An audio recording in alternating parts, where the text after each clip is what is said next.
Ile siku mtu roho ikichukuliwa, mtu yeyote kati yetu huwa anaona reality kabla hajatiwa kaburini. Wakati roho inachukuliwa, mtu anaona reality, na akiona reality, uhalisia wa mambo yanayomkabili, huwa na maneno matamu mazuri yanaomba pale, kama yalivyonukuliwa kwenye aya mbalimbali za Qur'ani.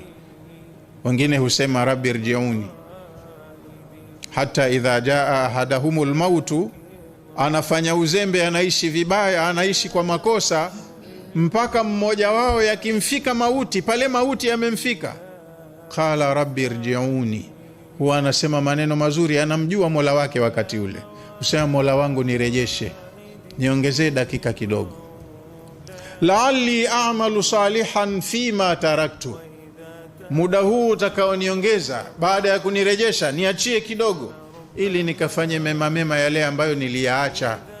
Nishajua makosa yangu, nishajua nilipoharibu, naomba nipe muda nirekebishe. Allah anasema kalla, yani something never happen, kitu ambacho anataka huyu mja hakitatokezea katika ardhi hii. Muda umekwisha, alafu upewe wanyongeza. Kama umepewa miaka 70 haikukusaidia, uongezwe dakika ngapi za kurekebisha mambo yako mpaka zikutoshe?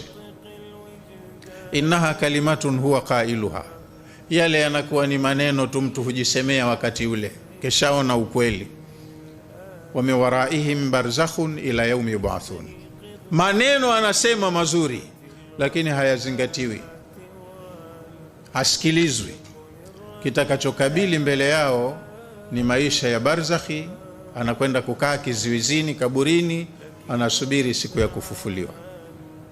Kalla, ataomba na kusema maneno mazuri, lakini hapana, hayasikilizwi. Innaha kalimatun huwa qailuha, yale yanabaki ni maneno tu mwenyewe mazuri huwa anayasema, hayana faida tena na yeye. Kapewa muda wa kutosha, hakunufaika nao, anakuja kudai muda wa nyongeza. Haupo, hautotolewa. Wa min waraihim, kitakachowakabili mbele yao hapo, barzakhun, ni maisha ya barzakhi kaburini, ila yaumi yub'athun, mpaka siku watakapoja kufufuliwa kwenye huo uhai wa milele. Huko ndo anaenda kupewa mtu matokeo yake. Miaka yako 50 ulioishi duniani umeitumia hivi, hamna kheri yoyote uliofanya huko, malipo yako mabaya, kwa hiyo utaenda kutumikia adhabu. Mwingine ataambiwa miaka yako 30 ulioishi umeitumia kwa faida, hongera sana, umefanya vizuri, wewe ni katika watu wa peponi, anaenda zake kwema.